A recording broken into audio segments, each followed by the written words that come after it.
ألا بذكر الله تطمئن القلوب. الحمد لله نحمده ونستعينه ونستغفره ونؤمن به ونتوكل عليه ونعوذ بالله من شرور أنفسنا ومن سيئات أعمالنا من يهده الله فلا مضل له ومن يضلله فلا هادي له ونشهد أن لا إله إلا الله وحده لا شريك له ونشهد أن سيدنا وسندنا وشفيعنا وحبيبنا ومولانا محمدا عبده ورسوله. أما بعد، أعوذ بالله من الشيطان الرجيم. بسم الله الرحمن الرحيم. إنا أنزلناه في ليلة مباركة إنا كنا منذرين فيها يفرح كل أمر حكيم.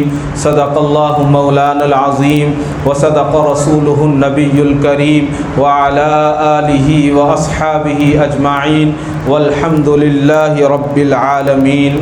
تو کریم ہے، تو رحیم ہے، تیری ذات سب سے عظیم ہے. تو کریم ہے، تو رحیم ہے، تیری ذات سب سے عظیم ہے. نہیں کوئی تجھ سا ہے دوسرا، تو خبیر ہے، تو علیم ہے. یہ لطافتیں، یہ عنایتیں، یہ تیرے کرم کی وضاحتیں. جو چمن میں ہے تو نسیم ہے، جو گلوں میں ہے تو شمیم ہے.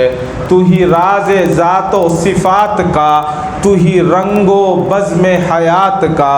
تو ہی راز ذات و صفات کا، تو ہے رنگ و بزم حیات کا. کہیں شان خلق محمدی، کہیں شان خلق محمدی، کہیں حسن نطق کلیم ہے. حضرات سامعین کرام، بزرگوں اور بھائیوں، میں اور آپ آج نہایت خوش نصیب ہیں، نہایت خوش نصیب ہیں کہ اللہ نے اپنے گھر میں مجھے اور آپ کو بلا لیا ہے. اللہ نے اپنے گھر میں بٹھا لیا ہے. اللہ نے اپنے گھر میں جگہ دی ہے. آج کتنے سینکڑوں بندے، کتنے لاکھوں لوگ اللہ کے آگے گڑ گڑا رہے ہیں، اللہ کے آگے رو رہے ہیں، لیکن اللہ نے اپنے دروازے، اپنے گھر کے ڈور، اپنے گھر کے راستے ان کے لیے مسدور کر دیے ہیں، اپنے گھر کے راستے بند کر دیے ہیں. کیا وجہ ہے؟ وجہ صرف ایک ہے کہ اللہ ہم سے ناراض ہو گئے ہیں. وجہ صرف یہ ہے کہ ہمارے گناہ ہمارے سامنے آ گئے ہیں. وجہ صرف یہ ہے کہ اللہ کے حبیب ہم سے ناراض ہو گئے ہیں. آج کی رات کوئی معمولی سی رات نہیں ہے. یہ مہینہ کوئی عام مہینہ نہیں ہے. یہ دن کوئی عام دن نہیں ہے. حضور اکرم صلی اللہ تعالی علیہ وسلم نے ارشاد فرمایا کہ شعبان میری امت کا مہینہ ہے، شعبان میری امت کا مہینہ ہے، اور رمضان اللہ کا مہینہ ہے. اور اس کے بعد اس کے تعلق سے ارشاد فرما دیا کہ حضرت نبی اکرم صلی اللہ تعالی علیہ وسلم کو شعبان سب سے زیادہ پسندیدہ مہینہ تھا. اور ایک جگہ تو یہ فرمایا حضور نے کہ شعبان میرا مہینہ ہے اور رمضان میری امت کا مہینہ ہے. میں نے قرآن کریم کی ایک آیت آپ کے سامنے تلاوت کی، اس کا ترجمہ اور اس کا نزول میں آگے آپ کو بتاؤں گا. دراصل یہ رات کیا رات ہے؟ حضرت عائشہ صدیقہ اما عائشہ فرماتی ہیں کہ میں آرام کر رہی تھی، آنکھ کھلی تو دیکھا کہ آقا مدنی صلی اللہ علیہ وسلم کمرے میں موجود نہیں ہیں. خیال ہوا کہ کہیں کسی اور اہلیہ کے یہاں گئے ہوں گے، لیکن بعد میں تفصیلی واقعہ ہے کہ آپ کو ڈھونڈتے ڈھونڈتے جب پہنچی تو جنت البقیع میں ملے. اور جب حضرت عائشہ نے دیکھا کہ سرکار مدینہ واپس آ رہے ہیں تو آپ بھاگ لیں اور تیز قدموں سے اپنے کمرے میں، اپنے حجرے میں واپس آ گئیں. واپس آنے کے بعد جب حضور نے دیکھا اور پوچھا کہ عائشہ تمہارا سانس کیوں پھول رہا ہے، تو اما عائشہ نے ساری بات بتائی.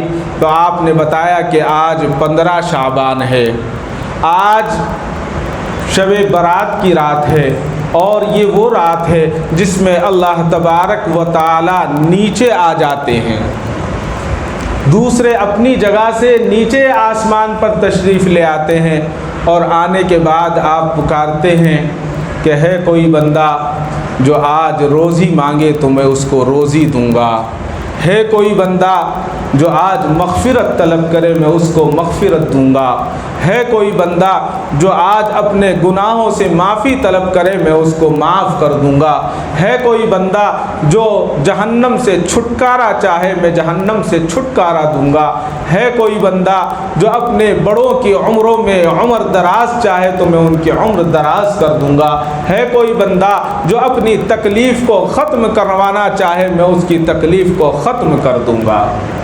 یہ تو رات اتنی مبارک رات ہے، لیکن اس رات کو ہم نے صرف کھانے کی اور گھومنے کی رات سمجھا، ہم کھا لیے اور اچھے کپڑے پہن کر ہم نے گھومنا سمجھا۔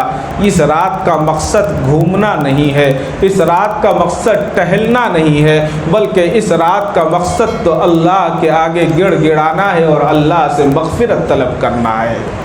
جتنی ہم سے عبادت ہو سکتی ہے عبادت کریں، جتنا ذکر ہو سکتا ہے ذکر کریں، جتنی تلاوت ہو سکتی ہے تلاوت کریں، جتنا اپنے بزرگوں کے اپنے مرحومین کے لیے ایصال ثواب ہو سکتا ہے ایصال ثواب کریں، اور اس کے بعد سو جائیں۔ اگر سوتے نہیں ہیں تو زیادہ اچھا ہے، لیکن اگر سو جاتے ہیں تو نماز فجر جماعت کے ساتھ ادا کریں۔ اس رات کی کامیابی ہے، اور اگر ایسا نہیں ہے تو پھر کوئی فائدہ نہیں ہے، جاگنے کا کوئی فائدہ نہیں ہے۔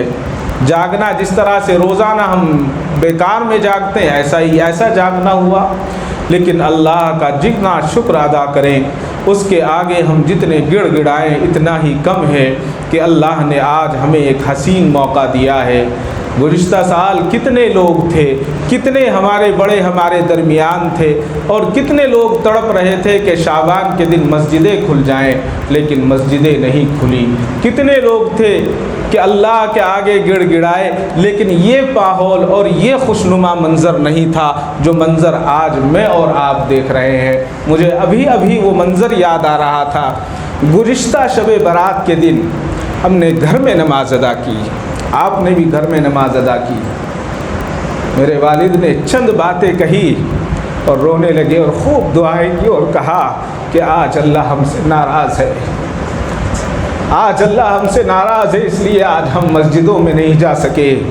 جب اللہ کا منادی پکار رہا تھا اللہ اکبر، حی علی الصلاۃ حی علی الفلاح، لیکن ہمارے قدم مسجدوں کی جانب نہیں اٹھے، ہم مسجد نہیں گئے۔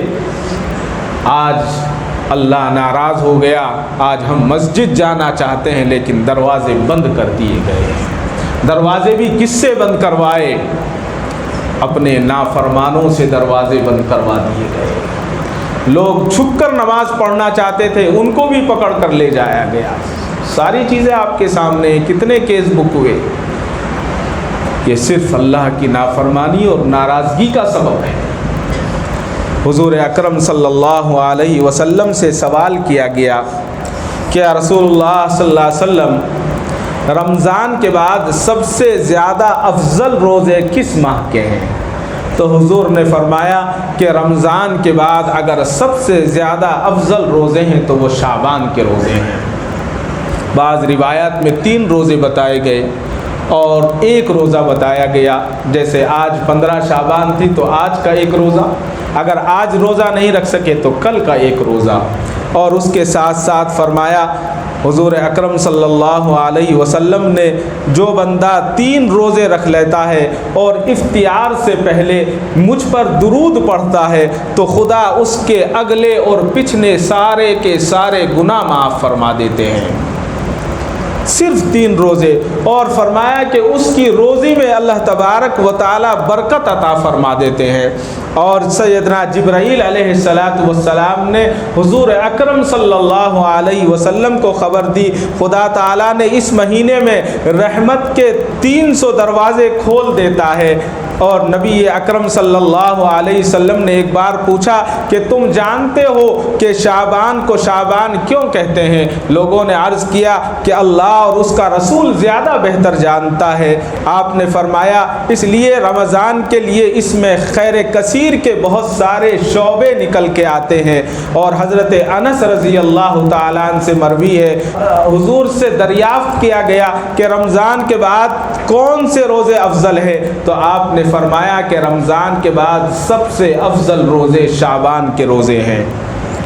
اور آپ نے فرمایا کہ رمضان المبارک کی تیاری شعبان کے روزے رکھ کر کیا کرو، یعنی شعبان کے روزوں سے اپنے جسموں کو پاک کر لو، اور جب آپ کے جسم پاک ہو جائیں گے تو رمضان المبارک کی تیاری ہو گئی، اور پھر رمضان المبارک کی تیاری کرو۔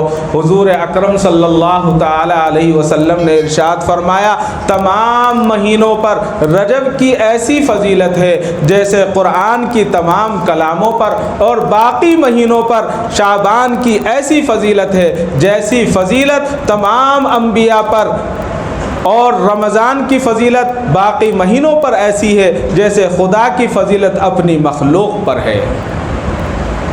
حضرت انس رضی اللہ تعالیٰ عنہ سے مروی ہے، فرماتے ہیں کہ جو شعبان میں ایک روزہ رکھتا ہے اللہ تبارک و تعالی اس کے بدن کو دوزخ پر حرام قرار دے دیتے ہیں۔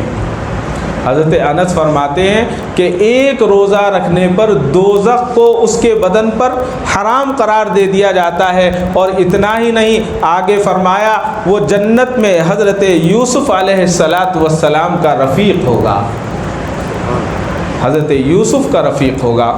اور پھر یہی نہیں، اس کے بعد فرمایا کہ خدا اس کو ایوب اور حضرت سیدنا داؤد علیہ السلام کا ثواب عطا فرمائیں گے۔ اور پھر آگے فرمایا کہ اگر اس نے پورا مہینہ کر لیا تو خدا اس پر سکرات کی موت کو آسان کر دیں گے، اور قبر کی تاریکی اور منکر نکیر کے دہشت اس سے دور کر دے گا، اور قیامت میں اس کی عیب پوشی فرمائیں گے، یعنی اس کی برائیوں کو ڈھک دیا جائے گا۔ کتنا بڑا انعام اللہ نے فرمایا۔ حضرت ابو ہریرہ رضی اللہ تعالیٰ عنہ سے مروی ہے، فرماتے ہیں کہ نبی کریم صلی اللہ علیہ وسلم نے ارشاد فرمایا کہ میرے پاس جبرائیل علیہ السلام 15 شعبان کی شب کو تشریف لائے اور کہنے لگے کہ محمد صلی اللہ علیہ وسلم ذرا اپنا سر آسمان کی طرف اٹھائیے۔ حضور نے اپنا سر آسمان کی طرف اٹھایا۔ میں نے پوچھا یہ کیسی رات ہے؟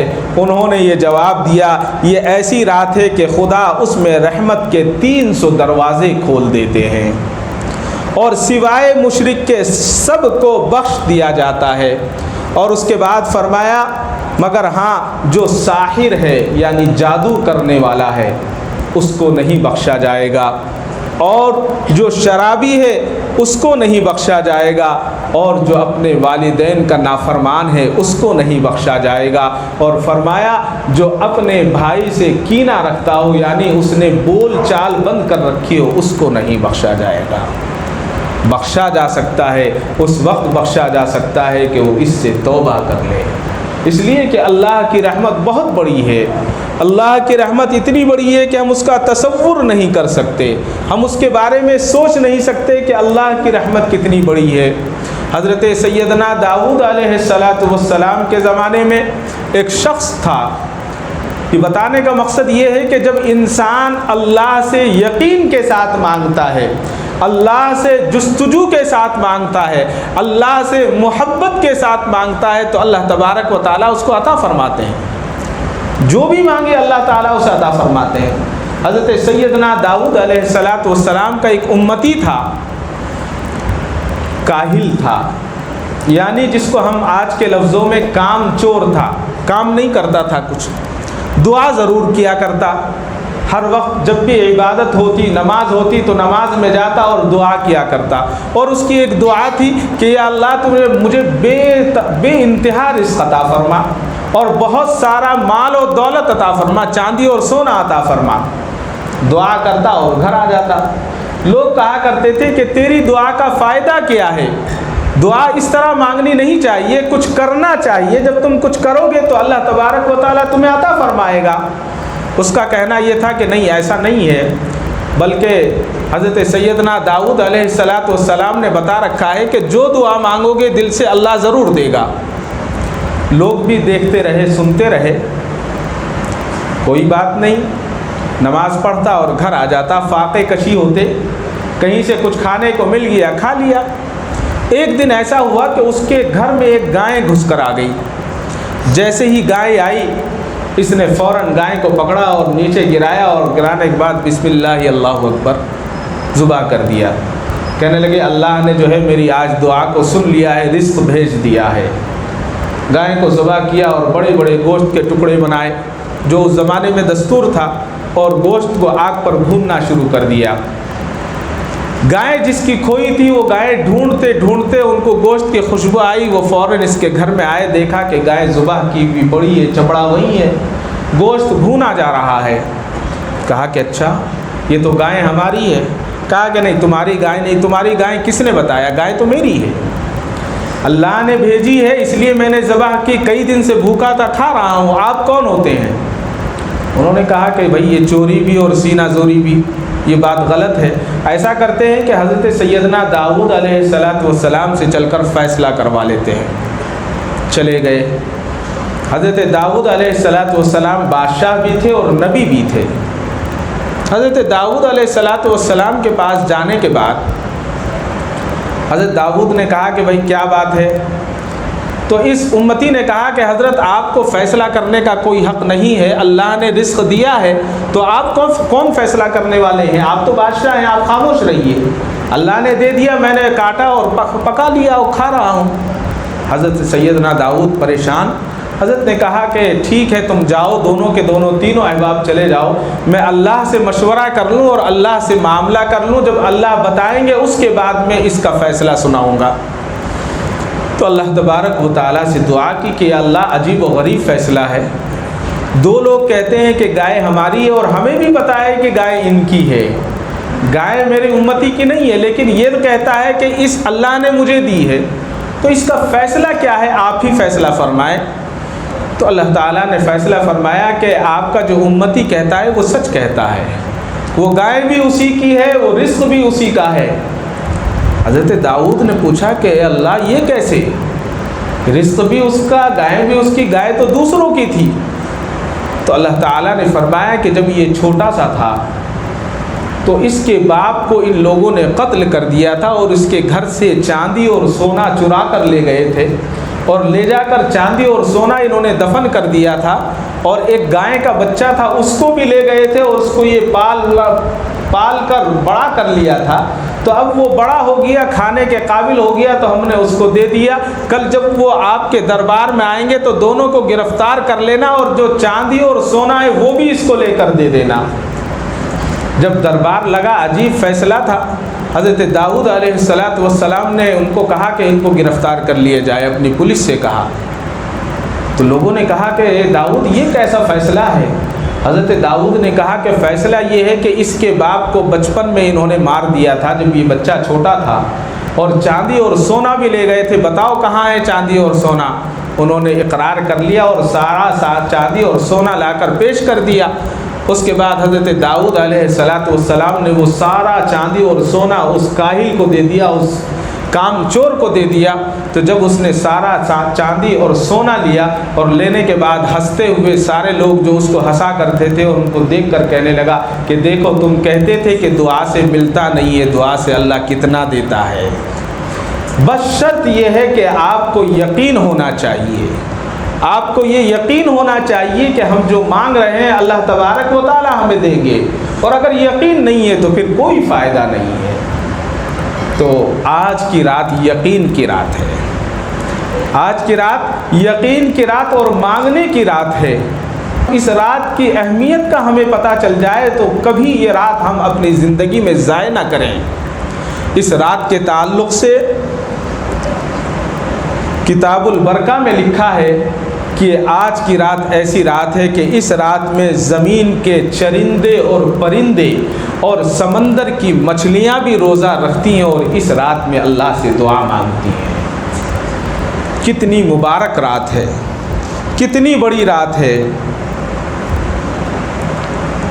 حضرت جبرائیل علیہ السلام سے مذکور ہے کہ نبی کریم صلی اللہ علیہ وسلم پر شب برات نازل ہوئی، اور جو اس شب میں مجاہدہ کرے گا اللہ تبارک و تعالی اس کی ساری حاجتیں پوری فرمائیں گے۔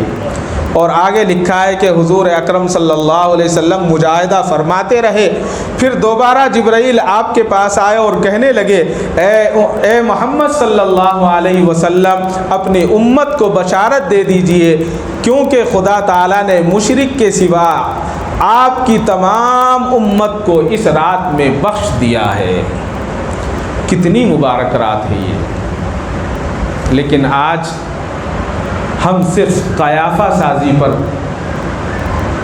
ہم سوچتے ہیں کہ ہم نے ایک بار مانگ لیا سال میں پورا ہو جائے گا، یا شب قدر ہمیں مل جائے گی تو پورا ہو جائے گا۔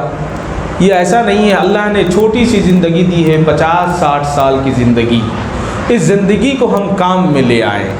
آج ہمارے پاس قیافہ ہے۔ قیافہ کس کو کہتے ہیں؟ سوچنا، خواب میں بڑے بڑے محل بنانا، اور یہ ایسا ہوگا، یہ ایسا ہوگا، یہ ایسا ہوگا۔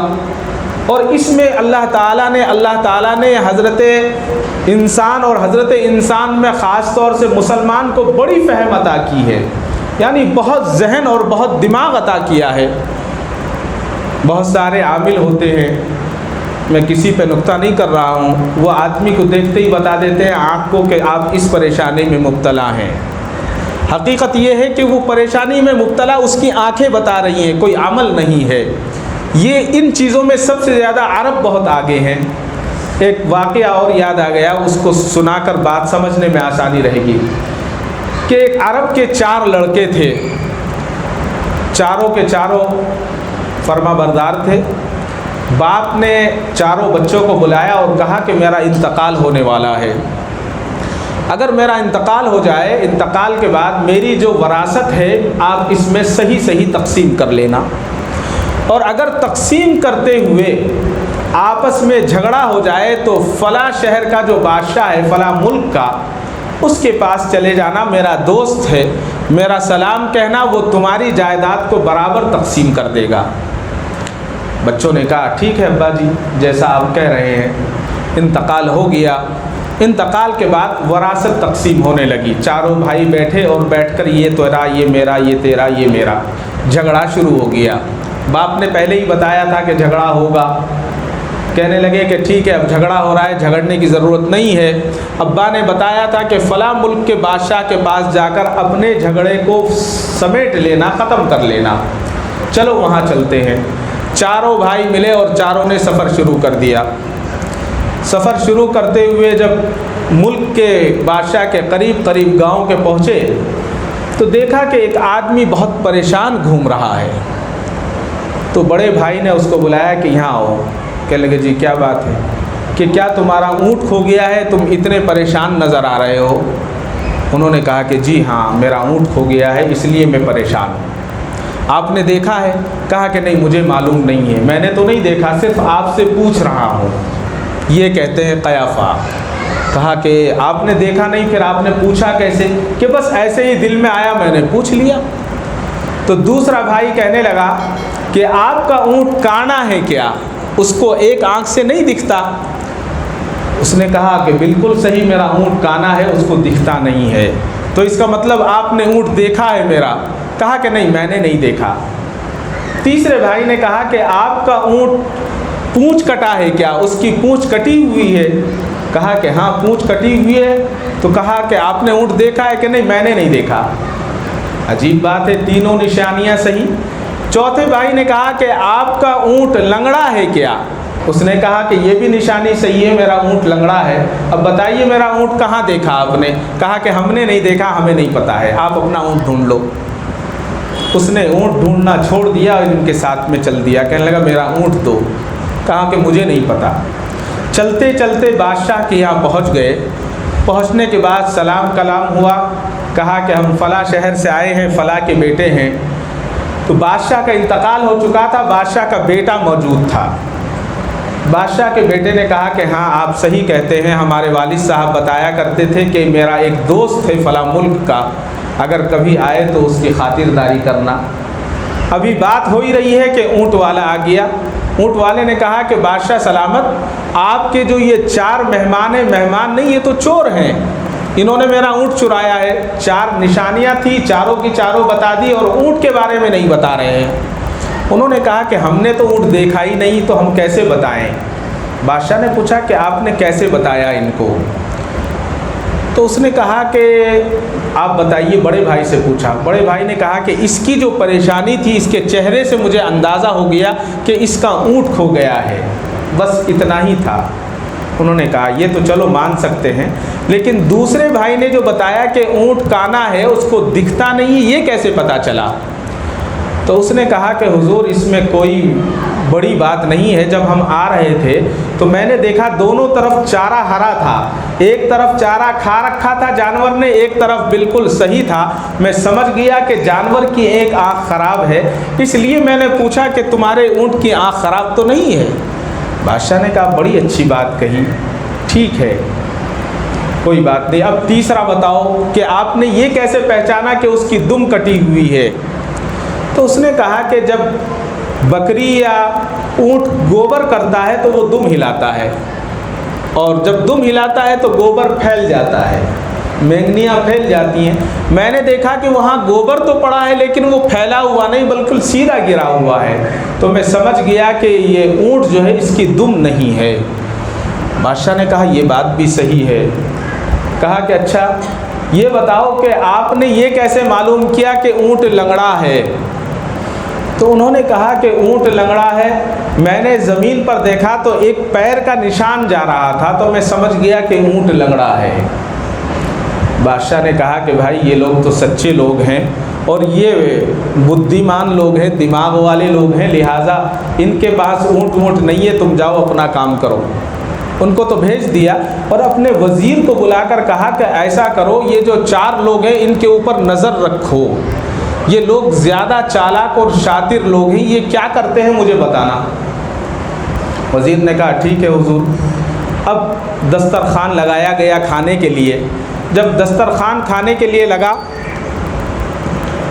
اس وقت جب بڑے بھائی نے روٹی توڑی تو روٹی توڑ کر بڑے بھائی نے کہا کہ روٹی تو اچھی پکی ہے لیکن کسی حاملہ خاتون نے آٹا گوندا ہے۔ وزیر سن رہا تھا۔ دوسرے بھائی نے کہا کہ گوشت بڑا اچھا ہے، بکرے کا گوشت ہے، لیکن کتی کا دودھ پی کر بڑا ہوا ہے۔ وزیر سن رہا تھا۔ تیسرے نے کہا کہ جوس بہت اچھا ہے، جو انگور کا جوس بنایا گیا ہے بہت اچھا ہے، لیکن کسی قبرستان کا ہے۔ کہا کہ اچھا۔ چوتھے بھائی کا نمبر آیا، چوتھے بھائی نے سب کو فیل کر دیا۔ چھوٹے نے کہا کہ ساری چیزیں اچھی ہیں لیکن بادشاہ حرام کی اولاد ہے۔ اب بڑا مسئلہ۔ اب وزیر بھاگا وہاں سے کہ یہاں سے نکلو۔ کہا کہ حضور یہ لوگ بہت خطرناک لوگ ہیں، بڑے دماغ بہت زیادہ ہے، سمجھ میں نہیں آ رہا ہے کہ کیا ہوا، کہ 3 باتیں بتاؤں گا، چوتھی نہیں بتاؤں گا۔ کہ اچھا بتاؤ۔ کہ پہلی بات یہ ہے کہ روٹی جو بنی ہے کسی حاملہ خاتون نے بنائی ہے۔ کہا کہ اس کو پہلے ٹیسٹ کر لیتے ہیں، پکاتی کو لاؤ بلا کے۔ پکاتی کو لائے۔ کہا کہ روٹی کس نے پکائی؟ کہ حضور میں نے۔ کہ جھوٹ بولتا ہے؟ ہاتھ جوڑنے لگا کہ جی کچھ کام تھا، گھر والی کو بول کر گیا تھا، اس نے پکائی ہے۔ کہ اچھا جاؤ۔ گوشت والے کو بلایا، بکرے والے کو، کہ گوشت کہاں سے آیا؟ کہ حضور بکرا کاٹا تھا۔ کہ بکرا تو کاٹا تھا، بکرا کیسے بڑا ہوا؟ اب بکرے والا قصاب جو ہے سمجھ گیا کہ شاید کسی نے شکایت کر دی ہے۔ کہا کہ حضور معافی چاہتا ہوں، جب یہ بچہ پیدا ہوا بکری کو تو بکری مر گئی تھی، اس کی وجہ سے ہمارے گھر میں ایک کتی تھی، اس کا دودھ پی پی کر بڑا ہو گیا، مجبور تھا کاٹ دیا۔ کہا کہ تم بھی جاؤ۔ تیسرے کو بلایا کہ جوس کہاں سے بنایا؟ کہا کہ حضور انگور کہیں نہیں ملے، قبرستان میں ملے تھے، قبرستان سے لا کر انگور کا شربت بنایا تھا۔ کہا کہ اچھا جاؤ، تم بھی جاؤ۔ اب وزیر سے کہا کہ چوتھی بات بتاؤ کیا ہے؟ اس نے کہا یہ نہیں بتاؤں گا۔ کہ نہیں بتانی پڑے گی ورنہ گردن ماری جائے گی. کہا کہ حضور آپ کے بارے میں الزام لگایا ہے کہ آپ جو ہے اپنے باپ کی اولاد نہیں ہیں. اب دماغ خراب تھا, تلوار لی اپنی ماں کے پاس پہنچ گیا کہ سچی بتاؤ بات کیا ہے. ماں نے کہا بات سچی ہے جو بھی کہی ہے, اس لیے کہ آپ کے والد کے یہاں اولاد نسل نہیں چل سکتی تھی, اس لیے غلط طریقے سے نسل چلائی گئی. اب اس نے تلوار کو سونت لیا, کیا کرسا, واپس آ گیا دربار میں اور چاروں بھائی کو بلایا اور کہا کہ یہ بتاؤ تم نے پہچانا کیسے. تو بڑے بھائی نے کہا کہ حضور جب روٹی کو توڑا جاتا ہے تو روٹی سیدھی ٹوٹتی ہے, لیکن یہ روٹی جو ہے الٹی سیدھی ٹوٹ رہی تھی, تو سمجھ میں آ گیا کہ آٹا گوندنے والی عورت کا پیٹ بھاری تھا تو وزن نہیں ڈال سکی, وہ صحیح آٹا کو نہیں کلا سکی, وہ میں سمجھ گیا. کہا کہ اچھا. دوسرے بھائی سے پوچھا, کہا کہ حضور گوشت کے اوپر چربی ہوتی ہے, لیکن کتا ایک ایسا جانور ہے کہ اس کے اندر چربی آتی ہے گوشت کے. اگر آٹو کتے کے اوپر چڑھ جائے تو کتے کو کچھ نہیں ہوتا, آٹو پلٹ جاتا ہے, سب دیکھتے ہیں ہم لوگ, اتنا مضبوط ہوتا ہے, یہ اللہ کا کاریگری ہے. تو اس میں گوشت تو بکرے کا تھا, لیکن اس کی جو اندر کی جو چیزیں تھیں وہ کتے سے مشابہت کر رہی تھی. بادشاہ نے کہا ٹھیک ہے تم بھی جاؤ. تیسرے کو بلایا کہ تم نے شربت کو کیسے پہچانا. اس نے کہا کہ حضور شربت کا مطلب یہ ہوتا ہے کہ شربت پینے کے بعد طاقت محسوس ہوتی ہے, انسان کو اچھا لگتا ہے, لیکن یہ شربت پینے کے بعد تو دل میں پسمردگی آ گئی تھی, دل یہ چاہ رہا تھا کہ سو جاؤ, لیٹ جاؤ. تو میں سمجھ گیا کہ قبرستان کا پھل ہے یہ. اسے بھی کہا کہ تم بھی جاؤ. اب چوتھے بھائی کو بلایا, کہا کہ تم سچ بتاؤ کہ تم نے کیسے پہچانا مجھے کہ میں اپنی باپ کا اولاد نہیں ہوں. انہوں نے کہا کہ اس میں پہچاننے کی کوئی بات نہیں تھی, میرے والد آپ کے والد کی بڑی تعریف کیا کرتے تھے اور انہوں نے یہ بتایا تھا کہ بڑے مہمان نواز تھے. آج جب ہم آپ کے پاس آئے آپ نے مہمان نوازی تو کی, دسترخوان بھی بچھوایا, سب کچھ کرایا, لیکن آپ دسترخوان پر موجود نہیں تھے, آپ ہمارے ساتھ کھانا کھانے کے لیے مہمانوں کے لیے. تو مجھے اندازہ ہو گیا کہ آپ اپنے والد کی اولاد نہیں ہیں. تو جب یہ بات سنی تو اس بادشاہ نے ہاتھ جوڑے اور کہا کہ بھائی اپنے فیصلے خود کرو اور یہاں سے فوراً نکلو, یہاں تمہارے لیے کوئی جگہ نہیں ہے. حقیقت یہی ہے کہ آج مسلمان کو اللہ نے جتنی عقل دی ہے, یہ عقل مندی تو ہے, لیکن اس عقل مندی کو ہم جو ہے غیر ضروری چیزوں میں استعمال کرتے ہیں, غیر ضروری چیزوں میں ہم ان چیزوں کو لگاتے ہیں. اگر یہی چیز دین کے لیے ہم خرچ کریں, یہی عقل ہم دین پر لگائیں, تو اللہ تبارک و تعالیٰ دنیا میں بھی نوازیں گے اور آخرت میں بھی نوازیں گے. اور جب انسان اس کو خرچ نہیں کرتا تو پھر وہ برائیوں میں اور غلط کاموں میں شیطان اس کو استعمال کروا دیتا ہے. یہ رات مانگنے کی رات ہے, اس لیے کہ یہ رات موت کو یاد کرنے کی رات ہے, یہ رات موت سے ڈرنے کی رات ہے, یہ رات اللہ سے طلب کرنے کی رات ہے. موت کے تعلق سے یہ بتایا گیا ہے کہ حضرت جابر بن عبداللہ حضور اکرم صلی اللہ تعالیٰ علیہ وسلم سے روایت کرتے ہیں اور بنی اسرائیل کا ایک واقعہ بتاتے ہیں اور فرماتے ہیں کہ ایک بنی اسرائیل کی ایک جماعت کا ایک قبرستان سے گزر ہوا تو آپس میں کہنے لگے کیوں نہ ہم نماز پڑھ کر اللہ تعالیٰ سے دعا کریں کہ وہ کسی مردے کو قبر سے اٹھائے اور زندہ کر دے اور ہم اس سے باتیں کریں. تو بنی اسرائیل کی اس جماعت نے قبرستان میں نماز پڑھی اور اللہ سے دعا کی کہ اے اللہ اس قبرستان سے کسی کو اٹھا دے, کسی مردے کو زندہ کر دے تاکہ ہم اس سے بات کر سکیں. تو ان کی جب دعا اللہ نے قبول کر لی اور ایک آدمی اپنا سر ایک پرانی قبر سے باہر نکالا اور کہنے لگا اے لوگو کیا تم چاہتے ہو کہ بخدا مجھے موت آئے؟ مجھے مرے ہوئے 90 سال گزر گئے ہیں لیکن موت کی تلخی میں اب بھی محسوس کر رہا ہوں. اور ایک دو نہیں, اس طرح کے سینکڑوں واقعات ہیں.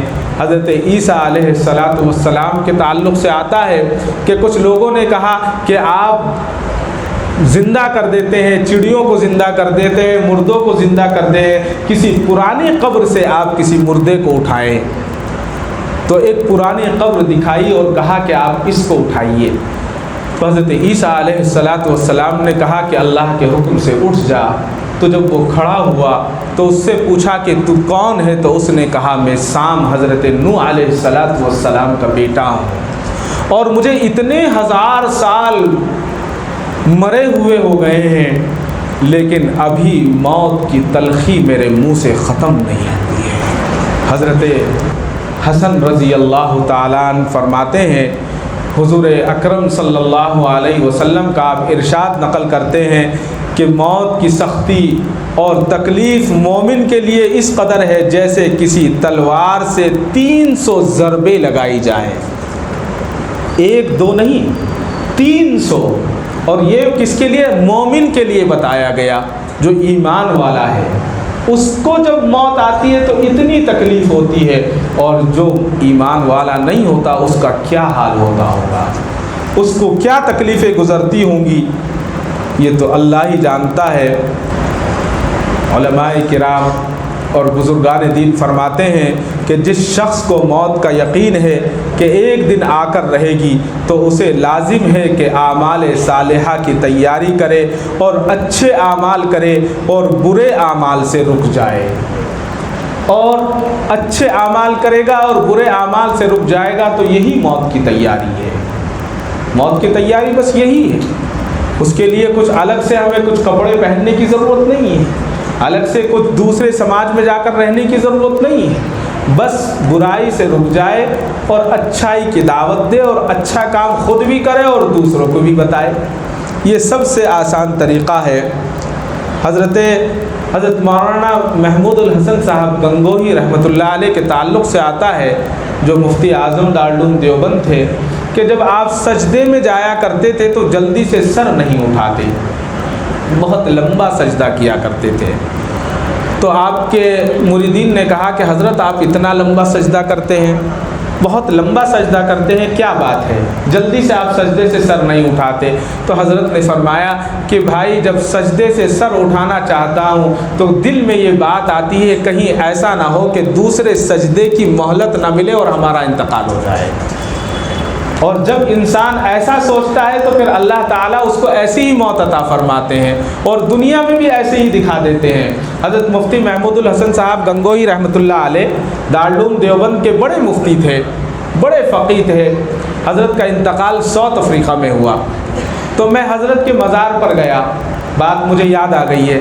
تو حضرت کا مزار جو تھا ایک ایکڑ تقریباً جگہ ہے وہ قبرستان کی، اس میں سے 90 پر 5% کرسچن کا ہے اور 5% مسلمانوں کا۔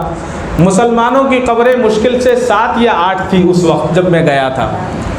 تو وہاں جب ہم گئے، وہاں جا کر ہم نے فاتحہ پڑھی تو اس سامنے کے چاروں طرف روڈ ہے اس کے قبرستان کے، تو سامنے کے گھر سے ایک کالا ہندو آیا کرسچن، اور اس نے آ کر کچھ ہم سے پوچھا، ہمیں سمجھ میں نہیں آئی اس کی بات۔ تو جو ہمارے ساتھ میں تھے انہوں نے کہا کہ یہ کیا پوچھ رہے ہیں، معلوم ہے آپ کو؟ میں نے کہا نہیں معلوم۔ کہ پوچھ رہے ہیں کہاں سے آئے ہیں، کیوں آئے ہیں؟ میں نے ان کو بتایا کہ بہت بڑے بزرگ تھے، اللہ والے تھے، یہاں آئے تو یہاں فاتحہ پڑھنے کے لیے آئے۔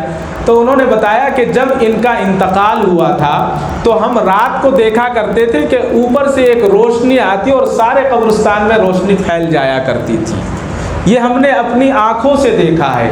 یہ کون کہہ رہا ہے؟ یہ کرسچن کہہ رہا ہے، یہ ان کا کوئی جاننے والا کوئی رشتہ دار نہیں کہہ رہا ہے، یہ کرسچن کہہ رہا ہے۔ یہی تو وجہ ہے کہ اللہ سے اتنی محبت تھی کہ جب سجدے میں جاتے تو سجدے سے سر نہیں اٹھایا کرتے تھے، اور یہ کہا کرتے تھے کہ ایسا ڈر لگتا ہے کہ کہیں ایسا نہ ہو کہ سجدہ کرنے کا موقع ملے نہ ملے، اس لیے سجدے ہی میں زیادہ وقت گزار دیتا ہوں۔ حضرت مفتی صاحب کے تعلق سے آتا ہے کہ رمضان اس طرح گزارتے تھے کہ رمضان میں تراویح میں اتنی طویل تراویح پڑھتے کہ سحری کا وقت ہو جاتا، اور جب سحری کا وقت ہو جاتا حضرت کو بتایا جاتا کہ حضرت سحری کا وقت ختم ہونے کو ہے، تو تراویح ختم ہو جاتی، اور تراویح ختم ہونے کے بعد پھر جو ہے سحری کرتے، اور سحری کے بعد پھر فجر کی نماز۔ کئی دن اسی طرح سے گزر گئے۔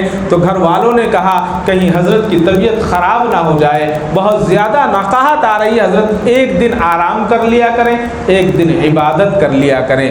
تو حضرت نے فرمایا کہ آپ آرام کی بات کہتے ہو، آپ مجھے یہ بتاؤ کیا آپ اس بات کی ذمہ داری لیتے ہو کل میں زندہ رہوں گا؟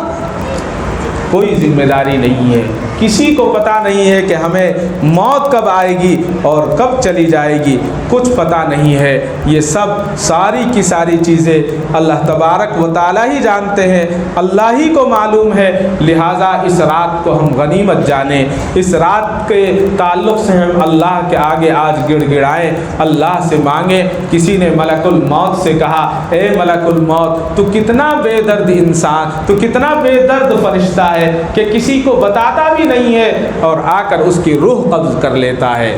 ملک الموت نے کہا کہ نہیں، میں بے درد نہیں ہوں، بلکہ میں تو روزانہ یاد دلاتا ہوں، میں تو روز بتاتا ہوں، اس کے گھر میں جھانکتا ہوں اور اس کے گھر میں جھانک کر بتاتا ہوں کہ میں ملک الموت ہوں، میں کبھی بھی آ سکتا ہوں۔ اور جب انسان سنتا نہیں ہے، اس کے کان بہرے ہو جاتے ہیں، تو میں اس کے بال سفید کر دیتا ہوں۔ جب اس کے بال سفید ہو جاتے ہیں تو اس کو پتہ لگ جانا چاہیے کہ اب ملک الموت کے آنے کا وقت آ چکا ہے۔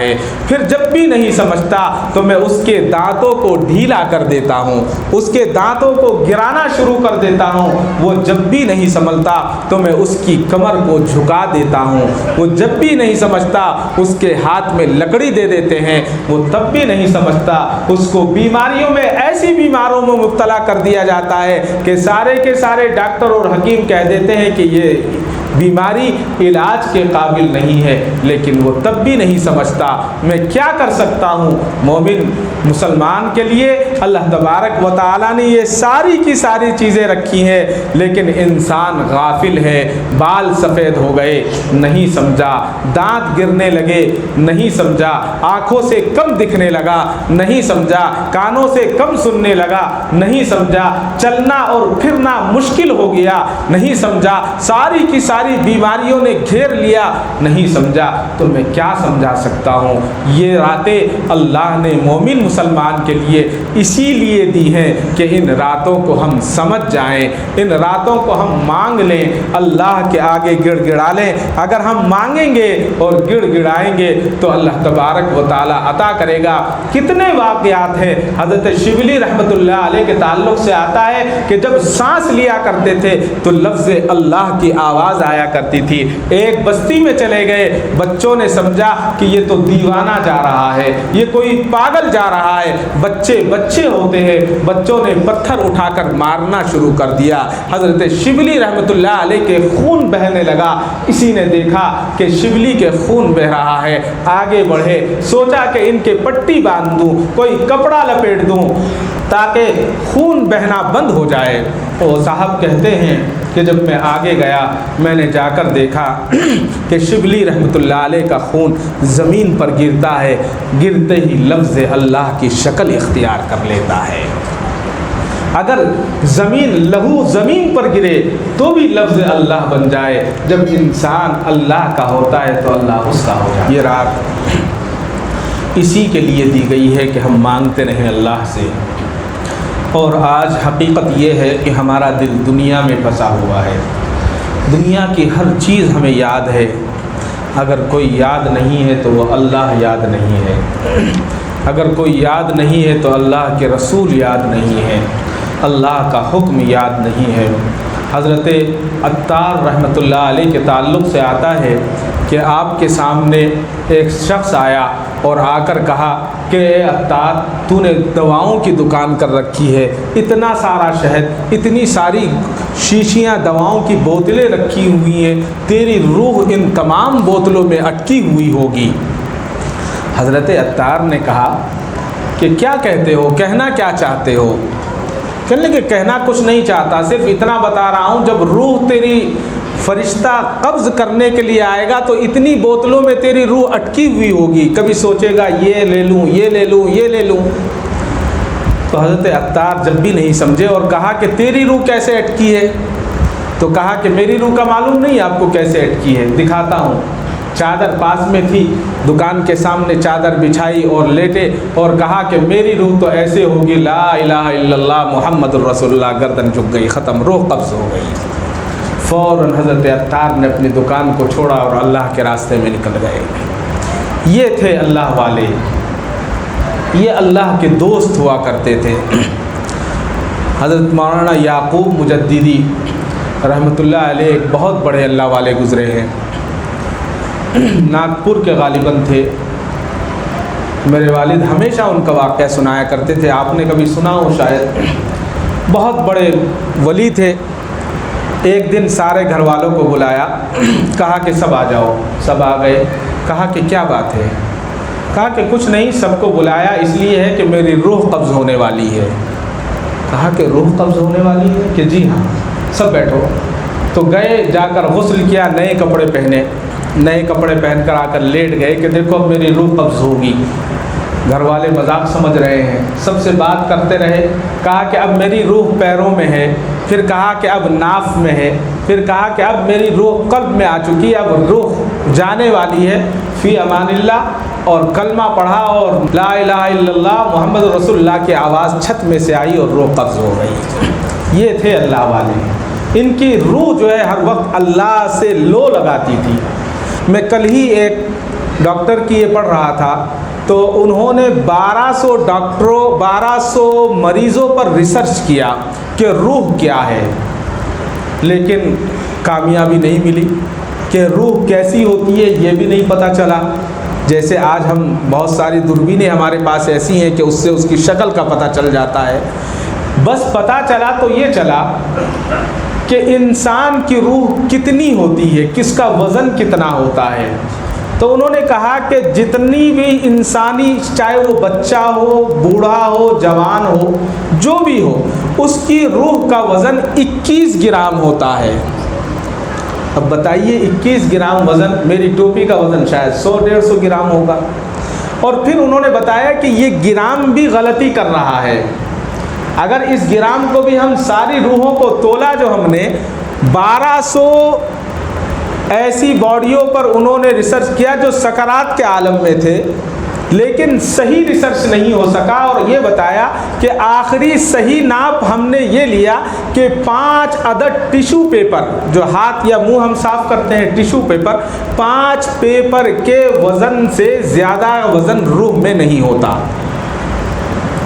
لیکن یہ روح کتنی قیمتی ہے، دنیا کا سب سے قیمتی، کتنا ہی قیمتی انسان ہو، ساری دن دولت اس کے پاس، لیکن جب وہ 5 ٹیشو کے وزن کے برابر وہ روح نکل جاتی ہے، تو وہی انسان جس کے پیچھے دنیا چلتی ہے اس کو کہتی ہے کہ اس کو مٹی کے نیچے دبا دیا جائے، یا اس کو جلا دیا جائے، یا اس کو بہا دیا جائے۔ جو بھی رسم و رواج کے مطابق وہ کیا جاتا ہے۔ معلوم یہ ہوا کہ جتنی قیمتی چیز ہوتی ہے وہ اتنی تھوڑی ہوتی ہے۔ یہ سب سے قیمتی چیز ہے جسم کی، تو اللہ نے اتنی ہی مختصر رکھی ہے، یعنی اتنا کم وزن، 5 ٹیشو پیپر کے برابر وزن ہے، اور اس وزن کی بنیاد پر انسان کا دماغ بھی کام کرتا ہے، دل بھی کام کرتا ہے، آنکھیں بھی کام کرتی ہیں، اور ساری کی ساری چیزیں کام کرتی ہیں۔ وہ صرف اور صرف اس لیے کام کرتی ہیں کہ اللہ نے اس کو یہ روح عطا فرمائی ہے، اور یہ روح کیا ہے؟ یہ اللہ کی امانت ہے۔ اللہ تعالیٰ نے مسلمان کی روح کو، مسلمان کی جان اور مال کو جنت کے بدلے خرید لیا ہے۔ اگر ہم اپنا مال، اپنا مکان کسی کو بیچ دیں یا گروی رکھ دیں تو ہمارا کیا مقام ہے؟ ہم کون ہوتے ہیں کہ اس مکان کو استعمال کرنے والے کو روکیں؟ وہ جیسے چاہے، جس کو بیچا ہے وہ استعمال کرے، توڑے پھوڑے پھینکے، کچھ بھی کرے، وہ اس کی چیز ہے۔ لہٰذا اللہ نے مومن کے جان اور مال کو جنت کے بدلے جب خرید لیا ہے، تو اب ہمارا یہ فرض بنتا ہے کہ جو اللہ کا حکم ہے ہم اس کے حکم کی تابع داری کریں۔ اور جب یہ انسان کے سمجھ میں آ جاتا ہے تو اس وقت انسان جو ہے اللہ کا ہو جاتا ہے۔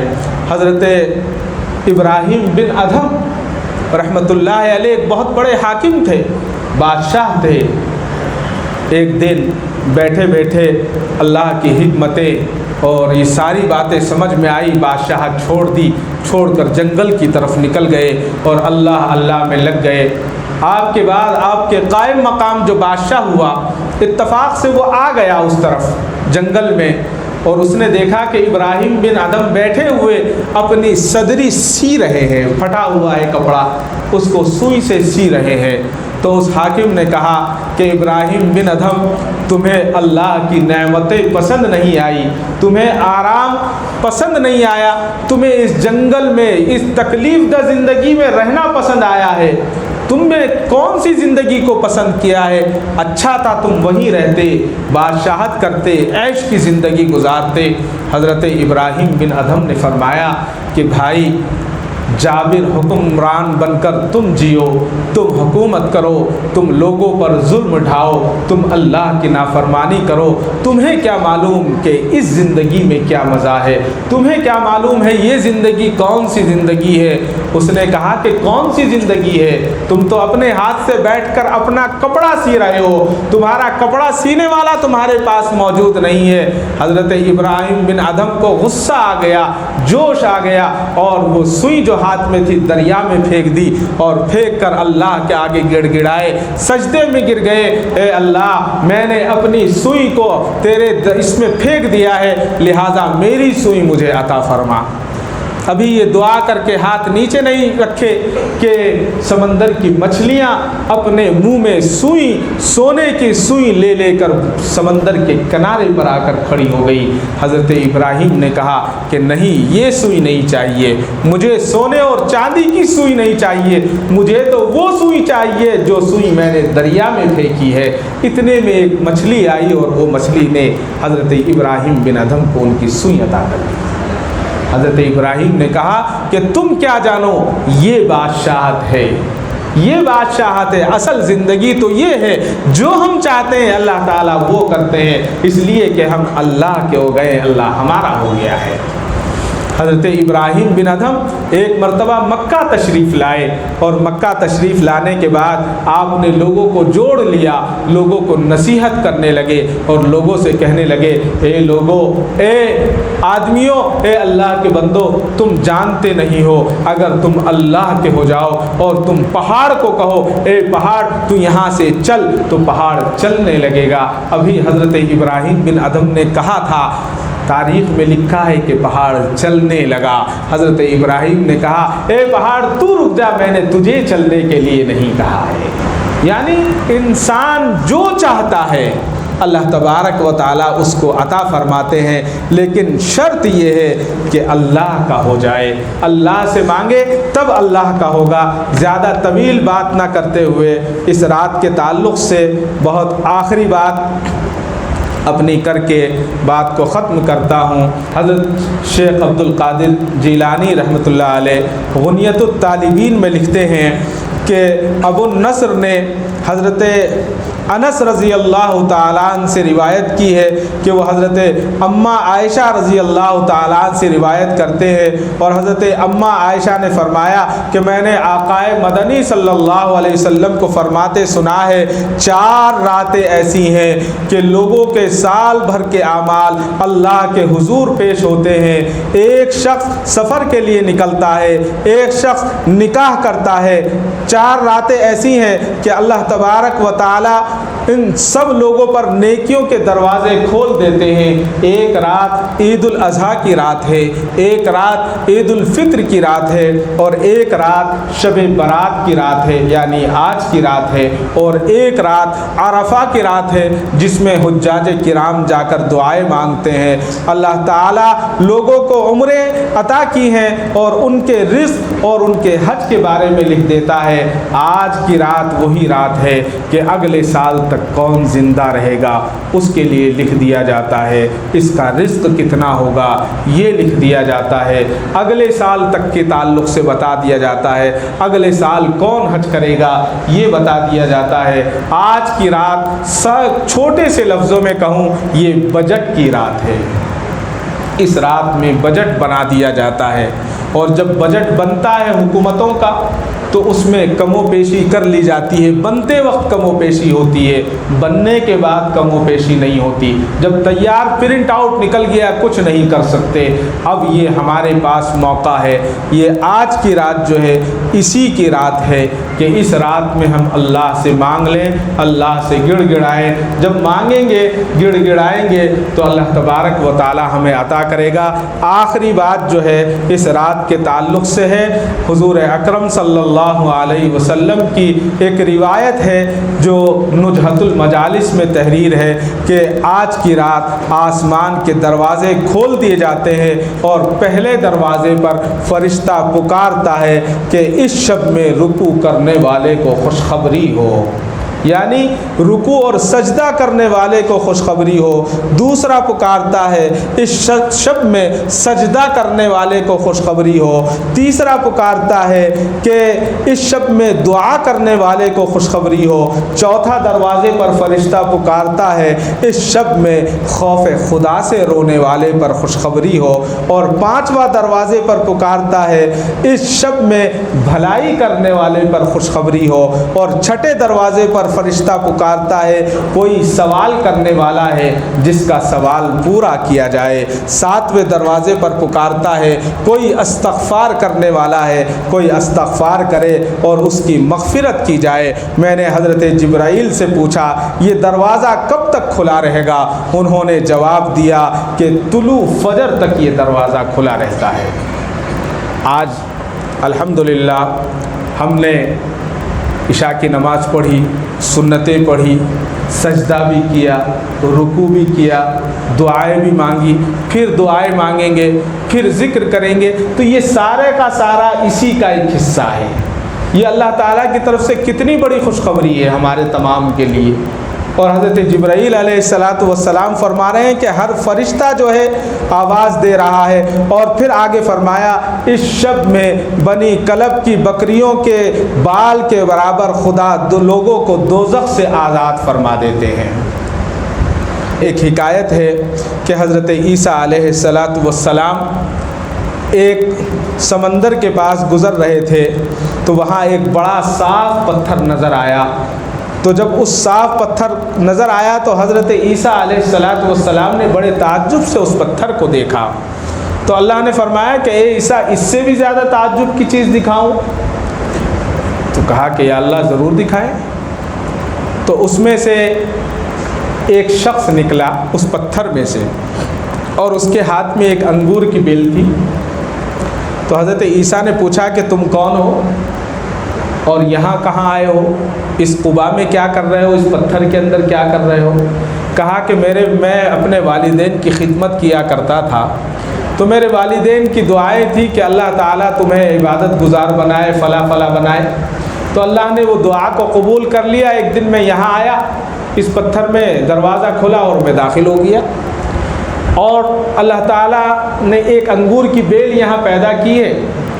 اس پہ انگور کا گوشہ لگتا ہے، روز میں کھا لیتا ہوں، پیٹ بھر جاتا ہے اور عبادت کرتا ہوں۔ کہ پوچھا کتنے سال سے ہو؟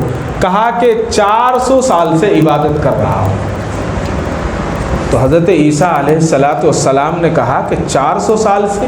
اور حضرت عیسیٰ علیہ السلام کے ذہن میں ایک بات آئی کہ شاید یہ دنیا کا سب سے بڑا عبادت گزار ہوگا، اس سے زیادہ عبادت کرنے والا کون ہو سکتا ہے؟ 400 سال سے عبادت کر رہا ہے، نہ کمانے کی ضرورت، نہ کسی اور چیز کی حاجت، صرف اور صرف عبادت میں ہو۔ تو اللہ تبارک و تعالیٰ نے فرمایا کہ اے عیسیٰ، آپ کا گمان یہ ٹھیک نہیں ہے، بلکہ اللہ رب العزت نے ایک امت کو پیدا کریں گے اور وہ امت محمدیہ ہوگی، اور اس محمدیہ امت کو اللہ تبارک و تعالیٰ نے شب برات کی رات عطا فرمائی۔ اگر 2 رکعت نماز پڑھ لیں گے تو میری 400 سال کی عبادت سے بہتر ہوگی۔ اللہ اکبر! تو اس سے بڑا احسان کیا ہو سکتا ہے؟ میرے اوپر آپ کے اوپر کوئی اس سے بڑا احسان کچھ نہیں ہو سکتا۔ آج کی رات میں ہم 2 رکعت نماز اللہ کے آگے گڑ گڑا کر پڑھ لیں، یکسوئی کے ساتھ پڑھ لیں۔ اب ہم نماز بھی پڑھتے رہیں، گھر میں کیا پکا ہے، جلدی جا کر کھانا ہے، یہ بھی رہے تو کوئی فائدہ نہیں ہے۔ تو حضرت موسیٰ علیہ السلام نے دیکھا کہ ایک بکری چرانے والا بکری چر رہی ہے، گڑ گڑا رہا ہے، تڑپ رہا ہے، رو رہا ہے۔ حضرت موسیٰ کو بڑا اچھا لگا کہ کتنا اللہ سے یکسوئی کے ساتھ مانگ رہا ہے۔ تو پھر واپس آئے، دیکھا کہ پھر گڑ گڑا رہا ہے، رو رہا ہے، تو بڑا رحم آیا اور اللہ سے ہم کلام ہو گئے اور اللہ سے دعا کرنے لگے، بات کرنے لگے، اے اللہ یہ بکری چرانے والا چرواہا کتنا تڑپ رہا ہے، کتنا مانگ رہا ہے، اور آپ اس کی دعا کو قبول نہیں کرتے؟ تو اللہ نے فرمایا کہ اے موسیٰ، مانگ تو رہا ہے لیکن اس کا دل بکریوں میں اٹکا ہوا ہے، اس کو کہو کہ اپنا دل بکریوں سے ہٹا لے، تیری دعا قبول کر لوں گا۔ بکریوں سے ہٹا لے۔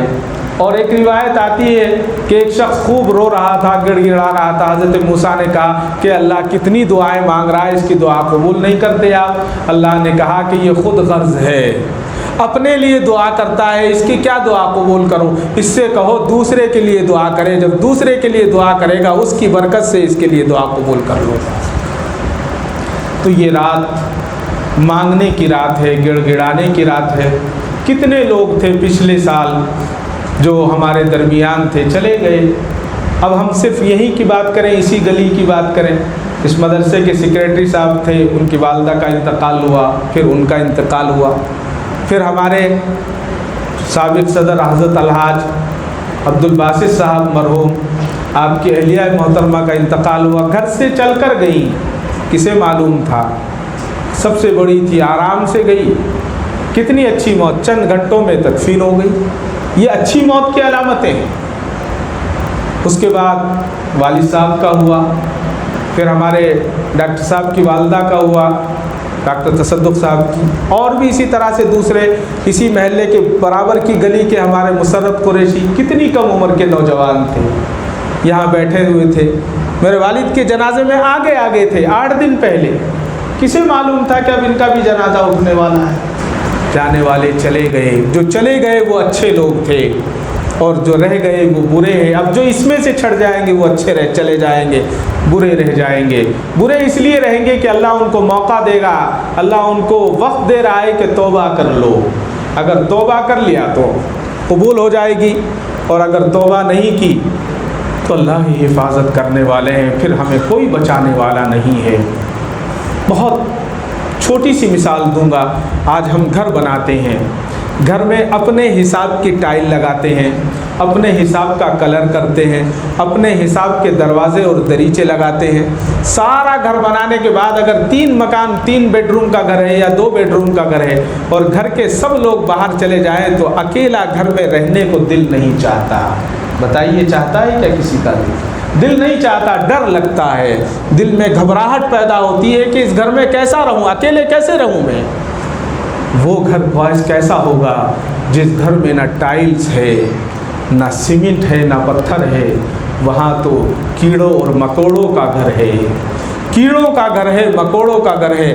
وہاں نہ دروازہ ہے، نہ دریچہ ہے، نہ لائٹ ہے، وہاں تو کوئی پرسان حال نہیں ہے۔ بتائیے یہاں ہم اتنے ہیں، ہم اپنے ماں باپ سے محبت کرتے ہیں، رشتہ داروں سے محبت کرتے ہیں، جب والدین کا انتقال ہوتا ہے تڑپتے ہیں، گڑ گڑاتے ہیں، لے گئے قبرستان میں گئے، دفن کر کے آ گئے۔ زیادہ محبت ہے تو روز قبرستان چلے گئے، کم ہے تو 8 دن میں چلے گئے۔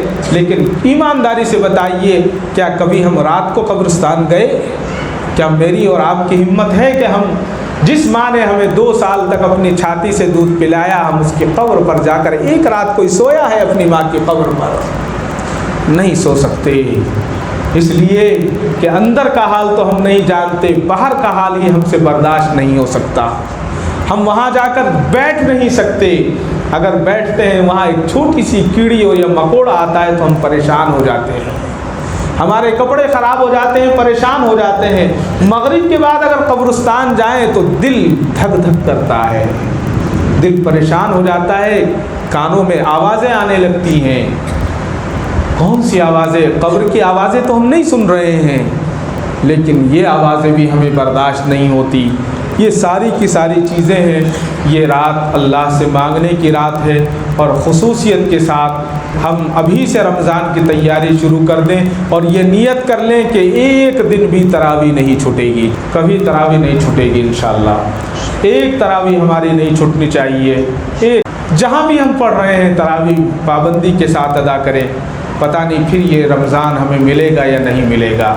روزہ ایک نہ ہمارا چھوٹے، جو دوسرے عبادات ہیں، ٹھیک ہے کاروبار ہمارا چھٹ جائے، کاروبار میں کچھ کمی آ جائے، منظور ہے، اس لیے کہ جب ہم یہاں سے جائیں گے تو سارا کاروبار چھٹ جائے گا، پھر کاروبار پھر کون کرے گا؟ کرنے والی ذات اللہ کی ہے، جس کو دے گا وہ اس کو ہو جائے گا۔